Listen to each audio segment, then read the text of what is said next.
السلام عليكم. دلوقتي الساعة 11، يوم 2/2/2023 في مصر الجديدة في ميدان أباظة. قهوة بلدي فيها كمية شباب وبنات على آخرها، شيشة وحشيش. ودلوقتي مفيش قهوة في مصر كلها مش عليها شباب وبنات بيشيشوا وبيحششوا، والله اعلم بيعملوا ايه تاني.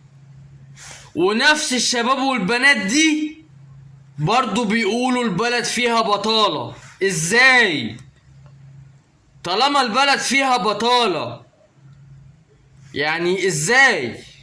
انا عايز افهم ازاي انتوا قاعدين على القهاوي جايبين الفلوس دي منين؟ جايبين الالاف اللي انتوا بتدفعوها على القهاوي دي منين؟ والبلد فيها بطالة؟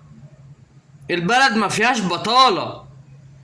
انتوا الناس، انتوا الفئة النكسة اللي ملهاش في الشغل للأسف.